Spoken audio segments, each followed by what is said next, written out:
Come join me, Asajj Ventress, and the fellas on Rule the Galaxy.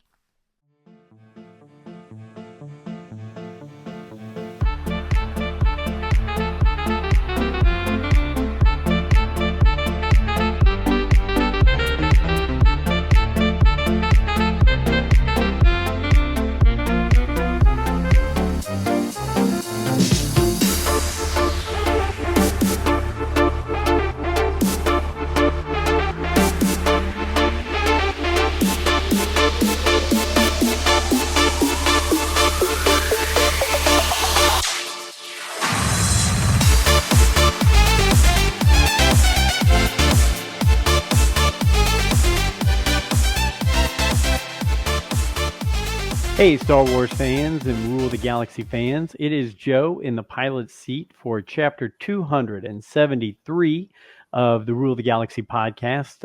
Every time I do this, I pinch myself and think, I thought I was only going to do this one or two times with friends, and here it is 273 times later, and we are still talking Star Wars. But I guess that's because there's still Star Wars to talk about. As always, you can follow us on all the social medias. You can follow us on your podcast platform of choice. And we have really been hitting it on YouTube. And heck, we just had a video go 10,000 views the other day. So, hey, keep up the YouTube. We love it. And Papa Palpatine on YouTube, thank you for all your great comments. But we today's a special day. We get to do this from time to time. And our friends over at Fantha Tracks join us, and hopefully we'll have multiple friends from Fantha Tracks in a minute. But for those of you watching, you'll see that our good friend Mark Newbold is with us, and hopefully Mark Mulcaster will be here in a moment. But Mark, how are you? So glad to have you back. I'm always good. Always happy to chat. Always look forward to catching up with you guys. So yeah, all good. Good. I know you mentioned before the job had you busy today, so I appreciate you taking the time. And that's how I'm doing. Between jobs and any free time we can get, we talk a little Star Wars. So, one of my favorite things when I listen to your podcast is you and Mark talking about your bits and bobs. What's showing up in the mail? What are you buying? What are what's something good going on right now that's shown up that you're really excited about? Bits and bobs. You literally couldn't have timed it better, because a friend of mine, Ross in Chicago, who writes stuff for Fantha, does reviews for us, sent me some stuff that he's been keeping for me. So I'll save the most interesting one till last. So the first one is the new Starbucks Discovery Series mug, which is this beautiful. See it there, beautiful Hoth mug. So got the Wampa on there and everything. Yeah. Everything's on there. It's lovely blue interior. You can't quite see it. It's beautiful blue on the inside. Love it. So that is very nice. I'm very pleased with that. And then the new, and this has literally come out, the Indiana Jones CD set. So that is really nice with all of the soundtracks. So Raiders all the way, trying to not hit the light too much. Raiders, Temple of Doom, all the way through to Dial of Destiny, which is a fantastic soundtrack. And then the one that I couldn't believe I got, this blew my mind, because I've been tracking this. It's a cassette. I collect cassette vinyl, all that stuff. It's a cassette I've been after for, I can't even tell you how many years. And the cheapest I ever saw it on eBay was about $700. And I got it for $50. So whoever sold this didn't know what they were selling. Christmas in the Stars on cassette. Love it. Absolutely. So I've got it on 8-track, CD, vinyl, and now cassette, because I'm sad. So I'll listen to bells any day of the year. It doesn't matter whether it's Christmas or not. I'll play that thing to bits. So yeah, so they're the bits. You've got more of an exclusive than Mark gets on the podcast. Well, I tell you what, that's fantastic. And I am a huge fan of Christmas in the Stars, and I think I should have a copy right next to me here. If I haven't moved it, and I might have moved it, but I have the vinyl and the CD, but I don't have the cassette. And here we go, right here. I knew I had the CD right next to me there.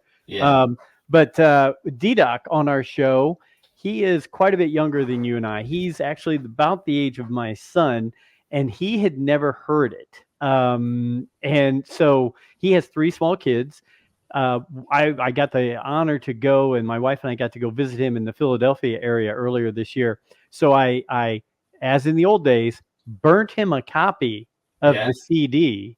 and took him a copy of the CD so he could have it for his kids to grow up with Christmas in the Stars. I mean, it's fantastic. It brings back such great memories. Best. Yeah, it's proper. It's like I say, it is a Christmas CD. It's Christmas in the Stars. Any Bon Jovi fan should own it as well because John Bon Jovi's on it.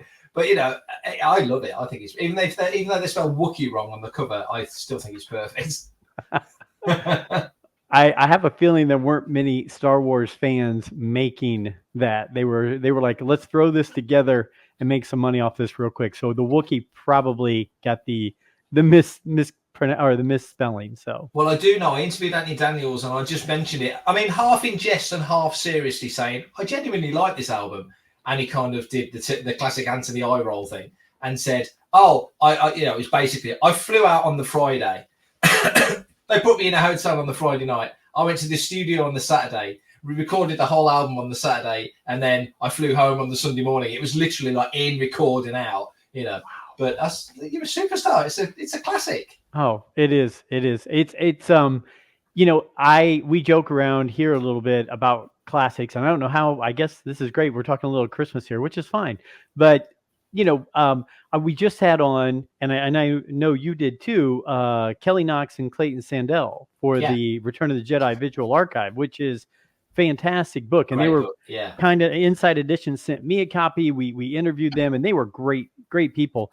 But we did get to talk about Clayton's bit that he did on Jake Lloyd, and I said, I can't wait until Jake does at one point in time get to walk out on that celebration stage. Oh yeah, hear the fans cheer for him like they did for Ahmad Best, so they did for Hayden Christensen, all those people who are somewhat maligned at different times, right?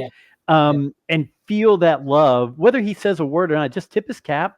And I guarantee you will be how many minutes standing ovation and cheering for him. And then, but to tag along with that, the thing we talked about was this young man is known not only for the Phantom Menace, but in our house, Jingle All the Way is played multiple times every Christmas.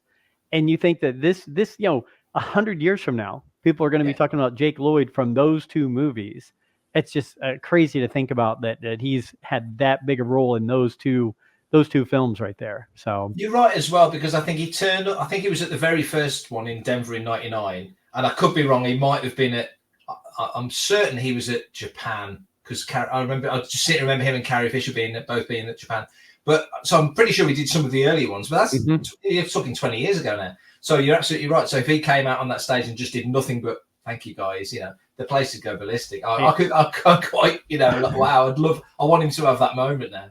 It's silly, but being guys in our early 50s, we would be tearing up watching the joy and the happiness from that, because it's a tough road that he's had to haul, and we do wish him all the best. But I'm just going to keep segueing here, if that's right, because it seems like it's pretty natural segues. But I feel so honored sometimes when we'll either plan a show and it happens after you, or plan a show and it happens right around when you do, with Mark Thompson, John Jackson Miller, Steve Sansweet, again, Kelly Knox, Clayton Sandell, right? Like, I'm sitting here going, you should be interviewing these people, because this is something you've been involved with since you were 12 years old, right? And your first article or whatever first letter showed up in the Star Wars. But here I am just with me and my goofball friends doing this, and I'm thinking, how are we pulling this off when I hear these guys who are deep into Star Wars lore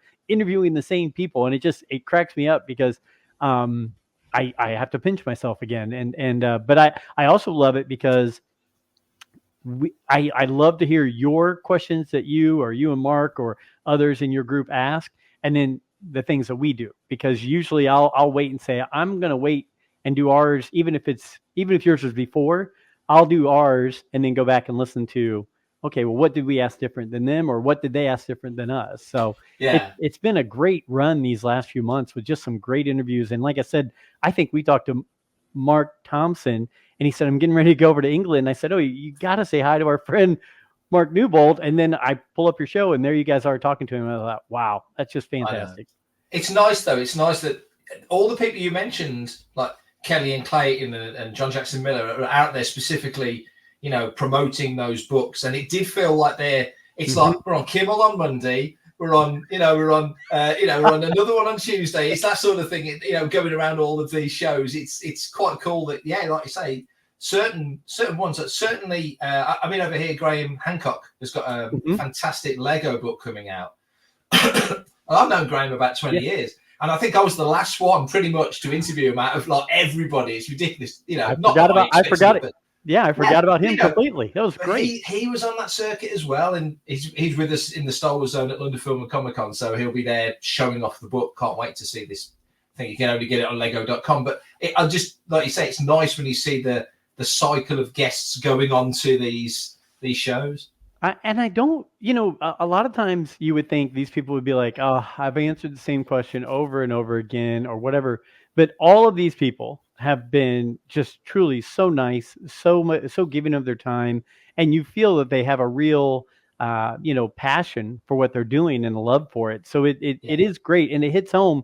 And that's what I hope comes out in the podcast, right? Like, I hope people who are listening or on YouTube watching sit there and go, these are real people. They're not just, hey, I've got to do this or whatever. Because for me, I don't know with some of yours, maybe because you're involved with Star Wars, it's lined up for you to do that. But for me, I usually just reach out and they're like, sure, yeah, I'll come on. We'll talk about it. And they're just really kind and generous people. So it's been a lot of fun. Yeah, it's the same. I walk a tricky line because part of me just, waggle the air quotes official stuff like Insider, let's say. Sure. And then Starburst is it's a magazine, but it's not an official magazine. Although it was way back in the 70s, it was Marvel originally. Starburst was a Marvel magazine. It's kind of changed ownership over the years, but it's still going. And then there's me doing Fantha. So it took me a long time for people, especially people at Lucasfilm, to sort of separate Mark from Insider from Mark from Fantha Tracks. Right. So I have to make it very clear, right, this is me talking as Fantha Tracks, the fan site, and then, you're in the mix with everybody else sort of thing. So, but I suppose because I've been doing it a long time, I guess I've got not an edge. I wouldn't say an edge. I don't think I've got an edge over anyone, but it helps that people know me, now probably just help a little bit, I suppose. Well, speaking of that, another person that actually was on our 250th episode was Steve Sansweet. Yeah. And I had met him one time at I believe it was Chicago. I think it was Chicago. He had a huge booth at the Chicago. Yes, he did. And he was out in front, and I just went by and things were crowded. People were going everywhere, and I just said, Mr. Sansweet, loved everything you've done. Just wanted to introduce myself, say hi, and thank you for all you do. That was it. And then I reached out to his people and at Rancho Obi-Wan, and I said, hey, our 250 is coming up. Would you mind? And sure enough, he jumped right on. He was so great with his time, and he had so many great stories. And then, the people who work there with him and volunteer there with him, they've been great to work with as well. But I did say, I go, I know you have lots of interaction with Mark Newbold, and he stopped. He said, Mark said, I consider Mark a great friend. He was like, he's just such a great man. And I thought, I love seeing it all come together. I mean, it's just amazing to me where you're in England, he's in California, I'm in Indiana, all these different people. And, it's like when you and I were talking to Scott Rifen, and Scott was like, I could put a triangle between you and Mark because I was in Indiana when, and all that kind of stuff. And so it's just, for me, the fun about this is just getting all these connections in the community and seeing how it all comes together like this. So yeah, it's fantastic. So I'm sure I think Graham mentioned it. You're probably going to hear about or see with the Lego thing they're going to be doing out in Rancho Obi-Wan, having a whole new section just for that. I think, if not like a dedicated area. Yeah. I'm looking forward to. I haven't been to Rancho for wow. Last time I went was 2017. I couldn't make the 2018. I was working at another convention, and then they haven't had one since then. They've done virtual galas, but not in-person galas. So I'm beyond keen to get to the West Coast, but not just as a Rancho, but Presidio and other stuff that's over there, friends that I know over there. So I'm keen as mustard to get over and see stuff. So but Steve's a special guy. I mean, he's a linchpin of. It was his birthday last week, so yes. a lot of people made the point to let him know how appreciated he is, and because it's what is it, the 13 years since he left Lucasfilm, officially left Lucasfilm. I know he went back and did some work with them in the intervening years, because you can't just park that knowledge. If you can use the guy, and he's Lucasfilm to the core, but Rancho's the priority, of course. So just to hopefully have the opportunity to get over there again and see it all again. It's a lovely part of the world, and as you say, they're just wonderful people. So yeah, I can't say enough good things about Steve. I did forget to bring up one thing as I was looking back at my notes here, talking about the Return of the Jedi visual archive. I know you probably just loved that book and everything that was in it. I loved, and I brought it up to Kelly and Clayton, I loved the letter from Warwick to George. That was fantastic. How the world has changed, right? Here's a young man writing a handwritten letter to George Lucas saying, I'm in your most recent film. I really like these toys. It was just so sweet. But while they were on our show, we were like, what's coming up? And they said, well, we can announce it now. The Phantom Menace one is coming out next year. Yeah. I think there's going to be so much good stuff in that. I mean, it was such a wealthy time in the Star Wars community, that lead up to Phantom Menace. So good. Yeah. And the explosion of the marketing and everything like that. So I'm really excited about that book as well. Can't wait. Yeah, when we spoke, it was still before, I think it turned up on Amazon, and somebody spotted it on Amazon, and then it got out, and it was like, oh, well, we might as well talk about it now because it's out there. But when they spoke to me, I said, if you could pick a film that you would like to do a book about, what would that be? And they went, oh, I'd like to do this and do this. And then they went, and I wouldn't mind doing the Phantom Menace. And I'd love to do this. And it was like, they're doing the Phantom Menace book. And then it came out. So your timing was impeccable, because they could actually mention it on yours. So that was great. They did. They were like, well, officially today we can announce it. And we were like, whoa. Because we just lucked out and had Nika Futterman on like a day or two before she showed up on that preview for Bad Batch. Yes. And she told us, oh yeah, I'm in there. And we were like, what? Okay. Excuse me. So yeah, I mean, it's just crazy. So, before, if Mark gets to hop on, cause I definitely want to hear his thoughts and stuff on the Acolyte. Some other things that were bouncing around, you and I talked about earlier, that you guys keep track with the comics. How good is the current Star Wars run and the Vader run? I've heard you say the Vader is off the charts good. I mean, should people really say, hey, I need to get back into this or catch back up with these, because are they really filling in some good holes and crevices in the storyline? One thing they've done, when you think the gap between Empire and Jedi is only a year, but they've taken 5 years of real time to tell that story. It's a densely packed sort of area of the timeline, where they actually took 3 years to tell 3 years worth of time between Star Wars and Empire. But I think that's just circumstances. Vader's been brilliant, just uniformly brilliant. And they've really delved into the character and pulled a lot from the past, as well as pulling forward from the future. So you've had handmaidens mixing it up with Ochi of Bestoon. It's like, wow. So they're really, they've really got these like mixture of things with the backdrop of, as you've gone through the timeline, War of the Bounty Hunters, Hidden Empire, the Crimson Dawn one, I always forget the correct title of it. Dark Droids, which has been brilliant, and there's still little elements of that playing around. And then the Star Wars title, the Charles Soule one, it almost gets not forgotten because it's the most integral to the plot of the films in a way. Charles Soule's a master at sort of working out how certain things got into the place that they get to. So they've just wrapped up and really, I think there's only 3 or 4 issues to go, as you say. They're finishing on issue 50, giant size as well. They've just done this Trial of Lando Calrissian thing, and I wasn't hugely keen on that, because I'm a Lando guy, so I always feel like he got a real rough ride for putting the lives of 4 people above the lives of, I don't know how many 100,000 people are in Cloud City, but they're his priority. Right. So he's already done the growing up. He's become a responsible guy. He's running this operation. It's under the radar, of course, we know that. But he's doing the things to make it right for the people. And he's treated like scum all the way through. And there's a whole courtroom case. And now we've got to the end of it. And this kind of reminds me a little bit of the reaction to the Acolyte.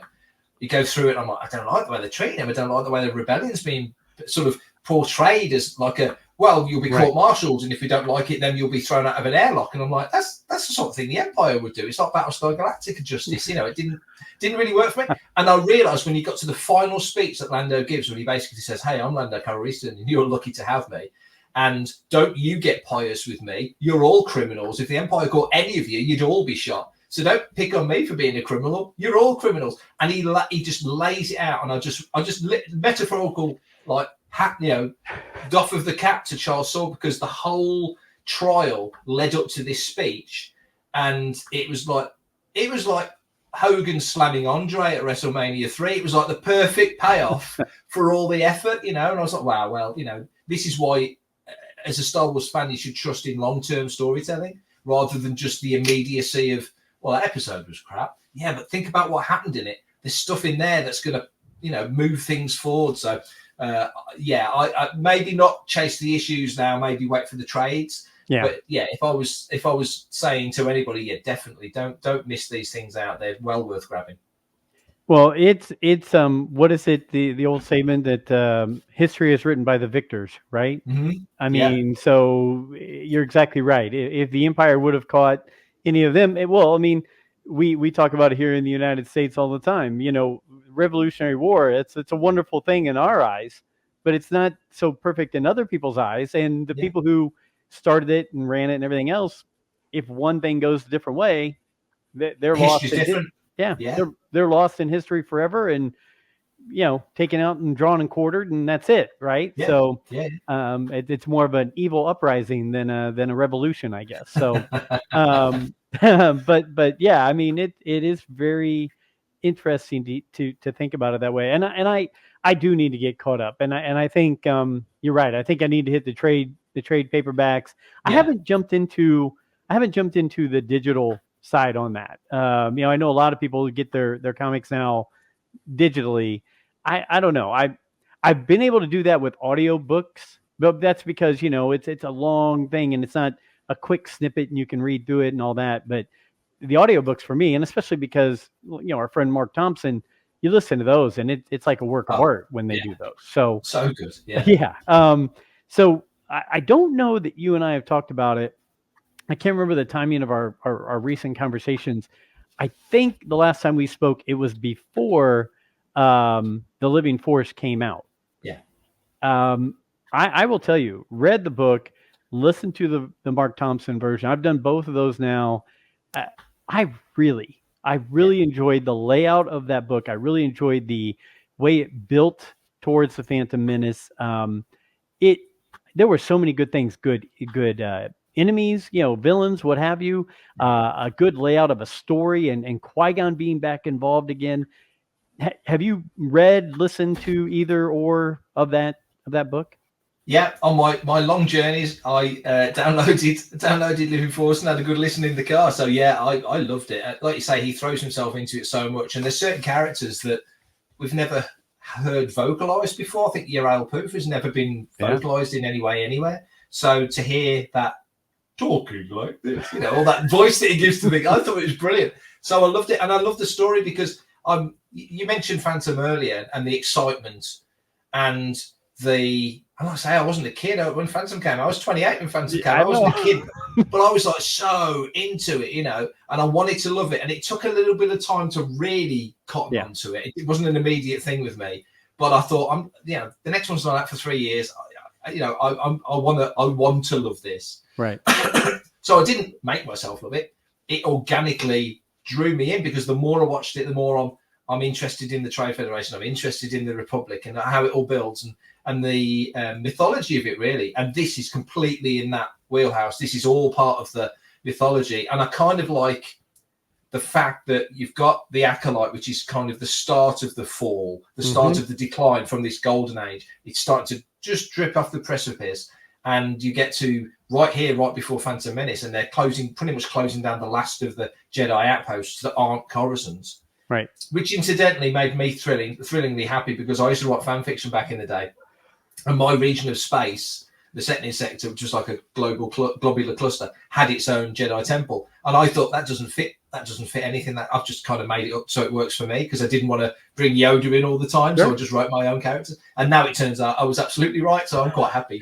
But you know, and it feels like there's this great sort of amount of real estate between Acolyte and however far that goes in story, you know, future seasons, to this book, and however far back they want to go. You've got this great sort of trench of area, a timeline that you can fill in. What was Yoda doing? What did they really know? Everyone's talking this week about Ki-Adi-Mundi, that they've kind of changed the age of the character because that wasn't canon. So why not? You can do what you like. And what he said in Phantom Menace, there hasn't been a Sith for a millennia. So you don't know what happens in the next 4 episodes. You know, you don't know what he's seen, or more to the point, what he's told. Because as soon as Ki-Adi-Mundi says that in Phantom Menace, Yoda and Mace give each other a little like side-eye look, and it's like, what do you guys know that we don't know? And Phantom's full of that. So it's just like as much as like Qui-Gon waving his hands around all the time, like Watto says, like some sort of cheap parlor magician. But yeah, I just love the era, and as I say, all the chronology and all the mythology behind it. So I love living. I like John Jackson Miller's stuff anyway. Yeah. Kenobi's one of the top Star Wars books comfortably, you know, in the conversation, you know, along with, it's a good number of good Star Wars books. Yeah, but it's right up there with the best of them. I agree completely. And we had him on, and I, you know, to walk with him and talk to him through Kenobi, through A New Dawn, to walk with him and talk to him about the Living Force. And it was funny because I went back and just said, you know what, I kind of want to do what I used to do and just start and watch from 1 through 9, right? Or actually 1 through 11, and piece them all in there together. And just, you know, like once a week, just grab one and watch it. And so, of course, I started with Phantom Menace. And, you know, the very first words out of Qui-Gon's mouth were, you know, pay attention to the living force. And it's almost a throwaway line when you've watched it and you haven't read the book. But then you just read the book and you hear it and you talk about it. And then it's right there at the beginning of this movie. And you go, man, that's some really tying some things together right there. And it's great when they can pick a line like that. That, as you say, not filler, that's not the right phrase, but they're just saying it conversationally. He's the master and Obi-Wan's the apprentice, essentially. And he's, you know, sort of passing on his knowledge, and he's you know, and it's probably something he said to Obi-Wan, 20 times that month. Right. Beware of the living force. I keep telling you that. Don't lose your weapon, you know, all that sort of stuff. So all these little lessons, they're Padawans, they're still learning. And of course, Ben grows up a lot in Phantom Menace, to the point where at the end, he couldn't do at the start of Phantom Menace what he does at the end by taking on his own apprentice, because circumstances and just maturity. He's been through a lot, you know. Again, another character journey thing. It's another reason why I hate the fact that Han now didn't shoot first. To go from that to you know, a Jedi and giving Lando the Falcon, it's like, what a journey. And that's why Solo as a film is so important, which I watched a couple of days ago. You know, winning the Falcon from Lando and all the brotherly of that, to Return the Jedi going, take her. Well, I didn't mean to have us go down a Solo thing real quick, but you bringing that up really, I think everybody was a little apprehensive when Solo was coming out, just because of the change of character, right? I mean, the change of the actor, and we've discussed it. I mean, it's going to have to happen. It has to happen in any and all of Star Wars. But by the end, when Alden Ehrenreich and Chewie were punching it and hidden into hyperspace, I thought, I'm ready to see the second one of this. Yeah. I'm ready to go see him meet Jabba for the first time. I'm ready for him to take some jobs, right? I mean, I would have been perfectly fine with that. And I hate the discourse or the money or whatever that caused that not to continue, because I think that would have been fun. You could have included Kira, him, you know, young Billy, or young Billy D, young Lando. But I mean, so just thinking back about that real quick with you bringing it up, opportunity lost, I guess. Massive. And I also think, in a way, because Star Wars is so good at sketching out these kind of character developments, and it's not something that it's massively appreciated for, I don't think. Sometimes it's more about the sizzle than the steak, and actually, you know, there's actually a lot of steak in there. So with a character like that, you know, you watch Alden the first time, and if Alden happened to look really, you know, if Alden looked like Anthony Ian Gruber. I'm sure that Solo, in lots of people's minds, would be their favourite Star Wars film because, my God, he looks just like Harrison Ford. And that's not the point. He's got to feel like Han Solo. It's not about being. I mean, of course, that's an element, but it's got to feel like Han Solo. And like you say, you get to that final scene. He's got all the swagger. He's got all the sass. He's literally holding all the cards, literally. And then he flies off on that great scene at the end with Chewie and the Falcon. It's Han and Chewie and the Falcon. Yeah. What more can we want? When's the next one? I remember coming out on Leicester Square, and Mark was there before we were doing making tracks together. And he was on the square he was with the Rebel Legion, so he was trooping at the press screening, and we were literally, there was about 6 of us, literally arms around each other, jumping up and down, going, "That's the most fun I've had watching a Star Wars film since probably Return of the Jedi." We were that happy with it. So for it to have not connected the way it did was just so deflating, And yet you go back and watch it like you did, and I just recently did, and it's like, this is a kick-ass film. Well, it's so funny because I remember I would always take my family after I would go see with my core group of buddies the movie premiere or whatever. And a day or two later, I would take my family, either my mom or some brothers and sisters or, my wife and some of my kids. And we'd pile in and just a bunch of us go see the next Star Wars film. And I remember back to when The Force Awakens came out. And, you had to do that quick preamble. Okay, here's where we are, just to let you know what's going on. To the non-people who are podcasters or writers or whatever, you got to catch them up. But then going from Force Awakens to Rogue One, it did throw a lot of people for a loop. I'd have to tell them, they were like, no, wait, so Rey's not, there's a girl leading this one. It's not Rey. This is a totally different lead actress. And they're like, so when does this say it happen after Force? No, it's not after Force Awakens. So with the Solo thing, I think we had that jump, right? We had Force Awakens, Rogue One, Last Jedi, Solo. Yeah. That I think you had people who were not people like you and I, who grew up with it and adore it, who were getting thrown for that loop every time they'd walk in the theater and say, where are we now? Why is Darth Maul showing up now? Who's this guy playing Han Solo? Where's Rey? Right? Where's Kylo with his shirt off? Let's go. I need all these things. So, but yeah, I think that just didn't, unfortunately, maybe Star Wars having films every 2 or 3 years is a good thing because it gives them the time to lay the groundwork for them instead of bam, bam, bam, to let people kind of take it in, watch it at home, buy the toys, buy the books in between, then go see the next one. So totally. And I think if the world was different, if Disney Plus had come along 5 years earlier, I think that's what would have happened. I think you would have had, you'd have had a season of something and a season of something else, and all the books and paraphernalia that goes with that. And then you'd have built up to the next film, and then that's your massive tentpole because we all want to be there opening night for that. Yeah, if the product's good, it all depends. I mean, it's such a weird world. It's been such a weird place to be the last couple of weeks. So obviously, we run the podcast. You run the podcast. You write about things. We'll just jump right into some of this Acolyte talk. I feel so terrible though because Mark, this is twice now where we've timed it out, and now he's not. Oh, and I'm getting balloons for some reason. Wow, there you go. Congratulations. Let's see if I do that again. I don't know. Will the peace sign give us balloons? That's what I thought. But the Acolyte over these past 3 or 4 weeks, it's been very interesting because I've had my wife watch it with me. I've explained when it is, where it is. I mean, she's a Star Wars fan through me. She's not really a Star Wars fan. Ruth's the same, yeah. So this is the first one in a while where I went into it and said, I really don't want to know much. I kind of want to go into it blank.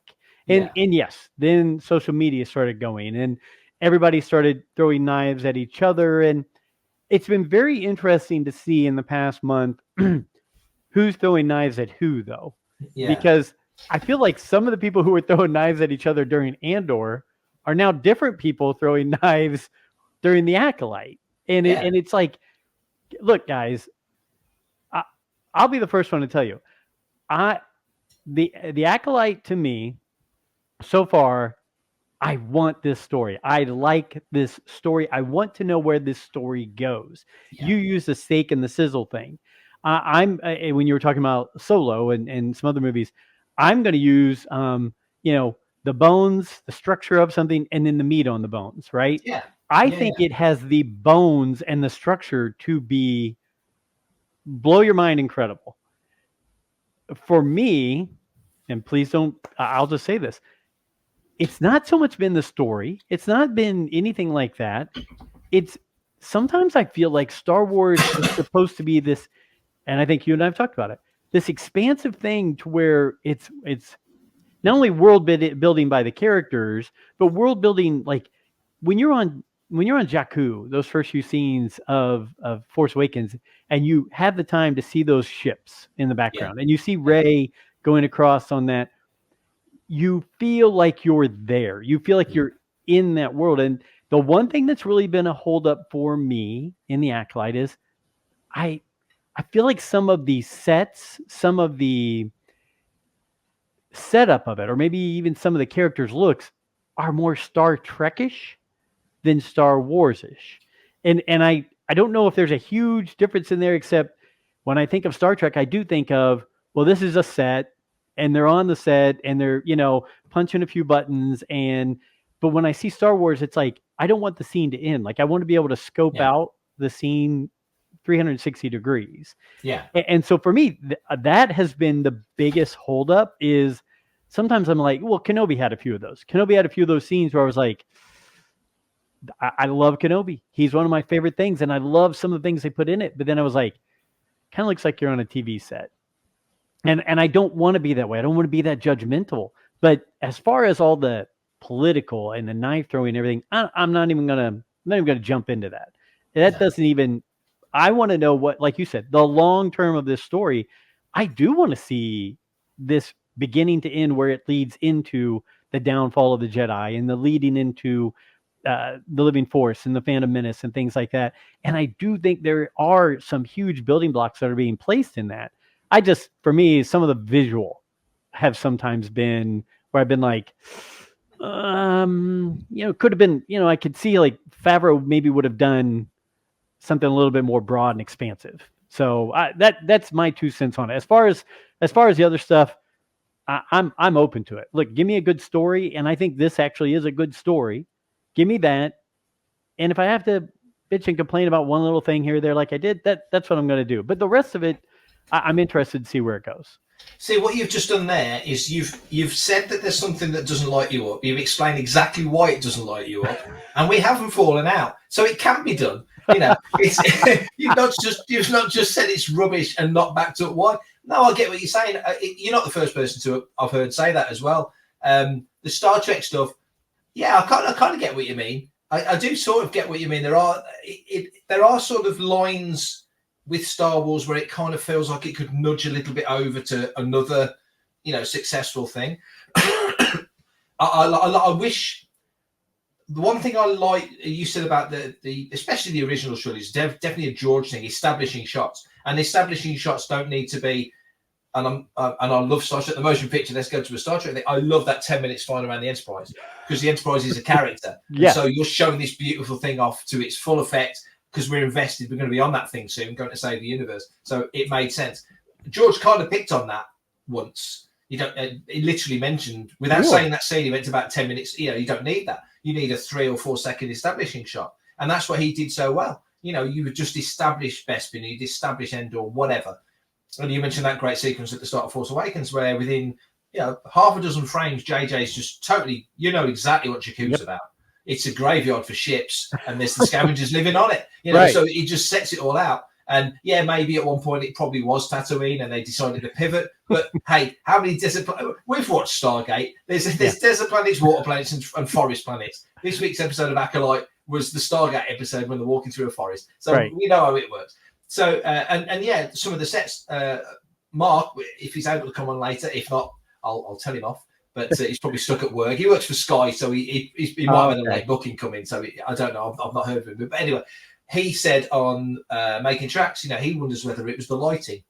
So sometimes the lighting doesn't show things off to the best effect. And we were just talking about Solo, and that's the most darkly lit Star Wars movie ever. Yes. You know, but it kind of suited the mood. That's the back match. You didn't need to see everything all like, you know, it's kind of supposed to be murky and a bit dark and dank, and there's stuff going on you can't quite see. It's all atmospheric, so it's not to its detriment. It's just how it was.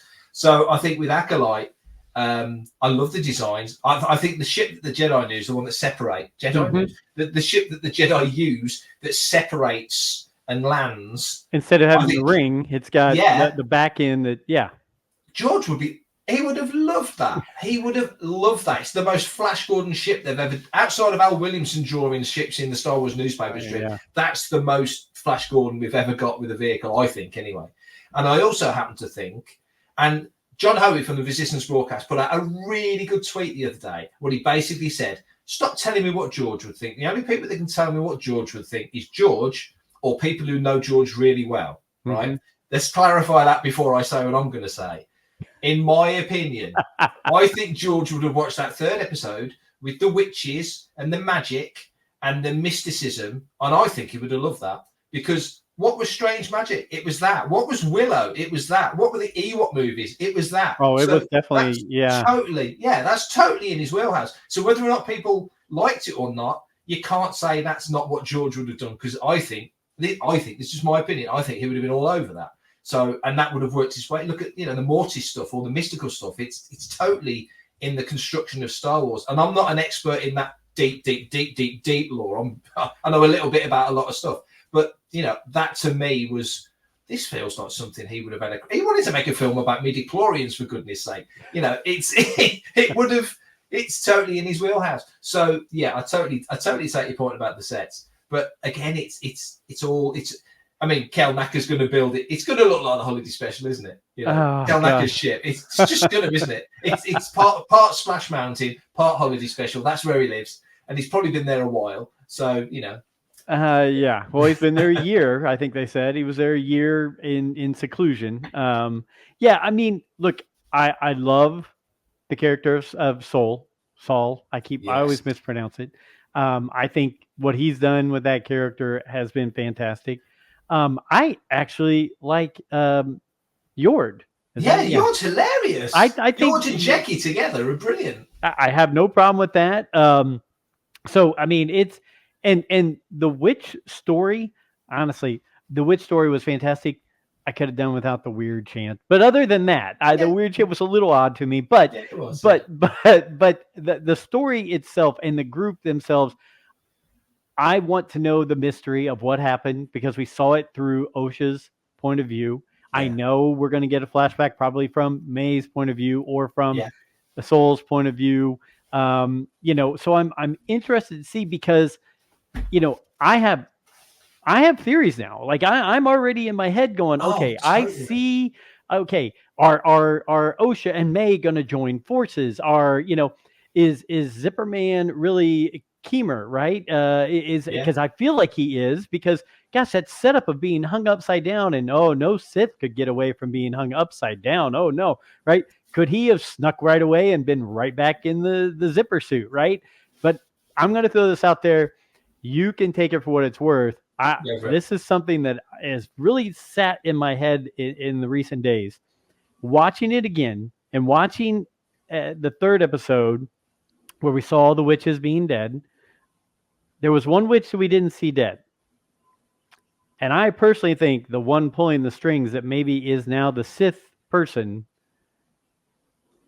is the one that we didn't see dead. Coral. Yeah, Coral, that was it. Yeah, Mother Coral, yeah. I'm thinking Coral's back here pulling the strings. That is why they got through Keemer down to May. Yeah. Because she could have saved May if she was not dead. When May fell, we don't know what happened to her except she didn't die. So in my head, that's, she was proud of May because May wanted to be all in with the witch coven that they were part of. She did. She has dark powers. You think Coral took May away and somehow figured? I don't know if she knows that she's the master. I don't know if she's still with her on a daily basis. I don't know that yet. Obviously, we got 4 full episodes, but in my head, my theory, I started putting it together, going, okay, Soul, always, like you said, the side glances from Master Windu to Yoda. I see everything that comes up big in this story. Either somebody gives him a side glance, or he does a side glance. So it's like he's the linchpin that when we go back and see his flashback, it's going to put a lot of these pieces together. Yeah. But that was just my 2 cent theory of saying, hey, Coral, we saw I forget how to pronounce her name. Mother Elisea. Oh, Anastasia. Yeah. Yeah. We saw her laying there, but we didn't see Coral anywhere. No. And actually, it was listening to some other podcasts. It was rewatching it a couple times, and I started thinking to myself, there's a missing piece right there. Massive. So if I'm right, you can call me back and say, hey, Joe, you were right. If I'm wrong, don't ever bring it up again. So, well, we had Amy Sang on the show recently, and she was one of the witches on Red Dog, and she did mention that the guy that directed Kogonada that directed episode 3 is directing episode 7, and she's back in episode 7. So there's definitely more flashback coming, which I don't think is a surprise to anybody, because when we see that scene on the ship when Osha wakes up and you see Tobin in the background, he's clearly got the scar. So there's been some things happened. We've missed a big chunk of stuff. And there is footage out there in the trailers when you see Kelnaka with the lightsaber going in. So a lot of people are thinking, Anastasia turned Tobin, his eyes went black. So something happened there. Did he attack Kelnaka, or did she do something to him? Or maybe Coral did it, so there's lots of hypotheses about that. I'll just quickly say, Camille, I think, this is my pitch, May is an acolyte. I think Camille is an acolyte. I think they're in competition, but she doesn't know it. So I think he's using her to his own ends. That's my guess. I think he's letting her do the dirty work, and he's kind of manipulating her a little bit. I just thought about Crimson Empire when the Emperor had all the Emperor's guards. Oh, yeah. And it got down to just the last 2. I'm just wondering whether it's something like that. So, but I'm very happy to be wrong, because I'm loving it. I gotta say, I'm loving it. The negativity is so not deflating. I'm not deflated because I'm enjoying it, and it goes back to something you said earlier about you want to go in and watch something and be so into it and so connected to it that if Jake Lloyd walks out on stage at Celebration, either in Japan or probably in the States the year after, and we're all in that room, you're not telling me that you and me, as you used to said it, we're going to fill up. It's like, oh yes, this is somebody getting his flowers after all those years of just rotten nonsense that he had to put up with it. I know his mom said it wasn't that caused his ongoing issues, but it sure as heck didn't help. And just from our certain point of view, we know as conscientious Star Wars fans as much as you can be, that kid didn't deserve any of that. No. None of it. So I just want to see him at, like you said, like Ahmed, like Hayden, who's fully back, and so's Ahmed. Great. I want to see him at the very least just come out, like you said, just get some applause. And we're invested enough that we know we're going to get a bit choked up. I go into all Star Wars wanting to like it. I know you do. So that's why I'm not going to be deflated by the negative reaction to it. I'm not going to be swayed by that negativity. I'm going to go into every review, every conversation like this, I want to love this thing. I want to love it. I'm going in positive. I think there's some people who either make some money or fill up their head and have a little pride that they bring things down. And unfortunately, that's now become a way of the world, right? I mean, my son's an entertainer. He's in the entertainment field. And the amount of people who do nothing but sit there and snipe at him individually, when all he's trying to do is make people laugh, is it just, you sit there and you go, what are you lacking in your life that you have to look for the negative? I mean, if you look for the negative, you're going to get the negative. If you look for the positive, you're going to get the positive. I think you and I both are also, we've been through the ringer. We've been through the wars together here, the Star Wars. We know that it's not all of it's going to be perfect. I loved the scenery and the shots of Andor. I loved the Mon Mothma story of Andor. I started liking Andor more and more as it went on. At beginning, I was like, it's a little slow. It's slow, yeah. I'm like, is this, but by the end I was like, okay, I'm in. I'm ready for season 2, right? I mean, but don't you think you just said something that's really made me think of something because Star Wars is long-term storytelling. We talked about the comics, which is nothing other than long-term storytelling in the comics for the most, especially these days. Not so much back in the original Marvel days, but certainly in these days it is. That you Tony Gilroy would have sat down and thought, right, we're doing 2 seasons, 12 episodes, 24 episodes of Andor, and literally you're at the front door of Rogue One, where he leaves us off, and then off we go with Rogue One, and we know where that ends, and that leads into Star Wars. So 24 episodes, and he starts. He's got to think macro. Let's start episode 1. It's fairly slow, and just build it and dial it up and dial it up and dial it up. And I think season 2 compared to season 1 will be all. Personally, I think I don't know anything about it. Will be almost unrecognizable because I can only think that the rebellion's going to gather moss. It's going to be that rolling stone. It's just going to keep picking up to the point where they've got the guts to try Scarif. Or I know that was kind of in the moment in Rogue One, but you know what I'm saying, that they had the capability to do it. They just didn't have the nerve to push the button. They've got to get to the point where somebody thinks we've got to make something happen here. And I think that's what Andor season 2 will be. I would imagine Leslie Headland and Filoni, who's people.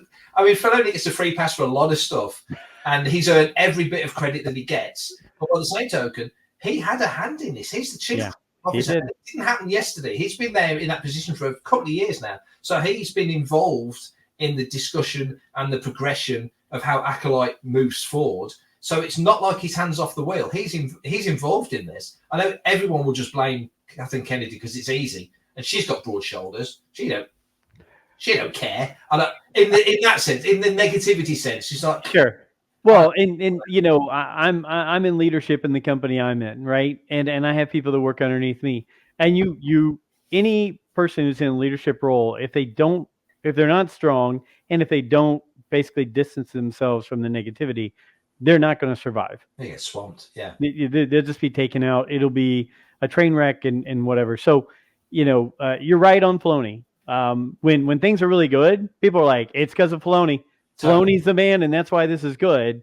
But they don't realize that in the last few things that have come out, he's been behind the scenes, the guy calling the shots, you know, putting the things together with them and getting the sign-off approval. So you're right. I mean, for all the people out there throwing the daggers, they probably need to look at the guy who, you know, if they're going to throw the daggers, they've got to throw them in all directions and not just one direction. So it's the coach, isn't it, or the manager of any sports team. When it's successful, they're the new insert favorite ever manager, and when they're losing and it's not going so well, we've got it with England at the moment. I know in the Euros, you know, we've not lost yet. We won the first game and drew the second game against a decent team, but we should have won it. We hit the post. We should have won it, but we're still in with a chance of getting through. And at the moment, honestly, here you would think if Gareth Southgate was at home, they'd have strung him up from a lamppost, you know. Well, I love that we're getting for 8 years. It's crazy. I love that we're getting to talk a little Euro because I watched Spain versus Italy yesterday. Oh, yeah. And you know, even though I'm born and raised in the States, Italy is, you know, in my heart. And I watched that entire match, and their goalkeeper was unbelievable. I mean, Spain took 16 shots, and the only one that got through was an own goal. I mean, that's it. So I look and I'm like, Spain's a lot better than Italy, and it was still only 1-0. That I'll take a 1-0 against a team that's really, really good. But like you said, I'm sure there's plenty of people from Milan down to Sicily right now wanting the head of that coach because they lost to Spain 1-0. So yeah. I mean, that's sports, isn't it? It ebbs and flows. I think Italy didn't get through to the last World Cup, but then they won the previous Euros. They beat us in the final. So you know, that's how it goes. But just as that comparison, it's kind of the same with Filoni. It's like, give him all the credit when a great series comes out or something awesome happens. You know, he gets credit for Bad Batch when it was Athena Portillo and Brad Rao that really ran Bad Batch. So, and of course he's involved. Sure. But then when there's something that people hate, and it is hate, and some of the stuff you see online is just really, why are you having to go at Maggie Lovett, for example, who's a great writer and a lovely lady, and she's getting all the negativity in the world just because she's a woman in Star Wars with an opinion, you know. Crazy. You know, I hear a lot of people and see a lot of people going back and forth, and honestly, which I'm sure a lot of people have done to me because of stupid things I've said. I just usually mute anybody who just and it's whether they agree with me or they disagree with me. If I see the vitriol, I'm just like, I, Don't need I it. don't need the vitriol. It's not that I agree or disagree with them.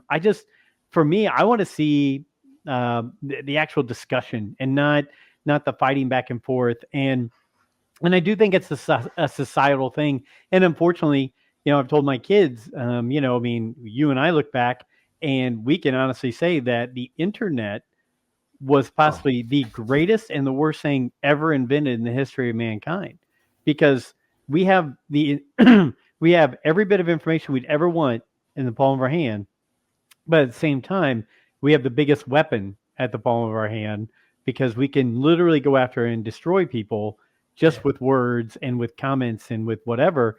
And I think it's terrible. And I think that's what's bled over into this. That's what's bled over into Star Wars. It's not that there's, and I also think, we're going through elections here, right? I think a It's the lot of the same, yeah. hate in politics and in entertainment and things, it's a lot of fake hate. That, what's that old statement? 20% of the people make 80% of the noise, right? 80% of the people make 20% of the noise. It's you have this small group, doesn't matter on which part of it, 10% far left, 10% far right are making everyone hate each other. And it's Yes. the same thing on this. 10% of the people who are original trilogy and that's it, or 10% of the people who say, I grew up with the the prequels and that's it. It's just going back and forth about Yeah. what's going on right now. Yeah. And it's not really needed. Like, if I'm going to say something very negative, I can tell you this. The first thing I'm not going to do is go on to Twitter or Instagram or Facebook and say, I hated this Yeah. because how many people have changed your opinion by writing that on a social media thing? None. I mean, No currency in it. No. No.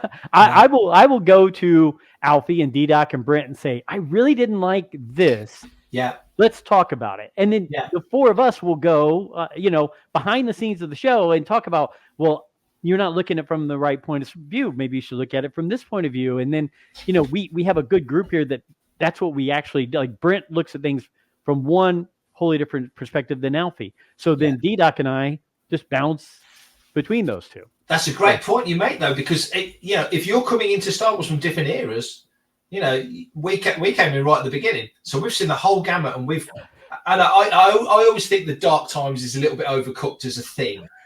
Somebody earlier was like, oh, from 83 to 99, it wasn't the Dark Times. You had the Marvel comics, you had Bantha tracks, you had West End games, you had the whole from Heir to the Empire onwards. It's been, to my mind, it's been go all the way. I would say, we joke and say it's the Dark Times, but I would say it's more like 85 or 86 until 91 is the quiet time.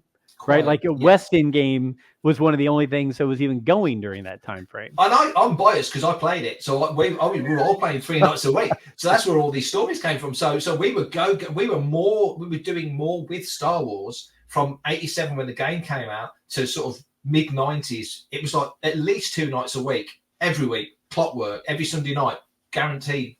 Pick mates up, drive to my friend's house in Sutton, and we'd game for 3 or 4 hours on a Sunday, and then there was games going on in the week. So it was full on, and short fiction writing. I was doing a lot of fanfic at the time, so it was really crazy busy, and obviously insiders come in or Lucasfilm magazine, and all that stuff. So it was busy. But my point is that if you're coming at it from that original, I was there. You were there in 77. I was there in 78 in the UK. I was there when that came out and got all the excitement as a kid. And I still think now you come to today and it's like, we're both in our 50s. Look at us. We're talking about Star Wars now. I know. You'd never imagine that, 40 years ago, let's say. And we're passionate enough to still be invested in something that's essentially written for 10-year-old kids. We're blessed. We're blessed that we give a crap. It's amazing that we care enough to still want to talk about it, but we do. So when you have a week like this, and I wouldn't normally talk about the negativity like this, we touch on it in making tracks, but we don't too much because I think you can kind of get carried away with it a little bit. But it's been so just too much this week.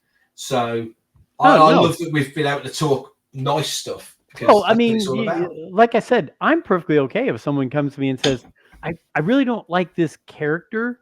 And then we could say, well, why? I can say, you know what? Maybe I don't really care for him either. Or why don't you care for him?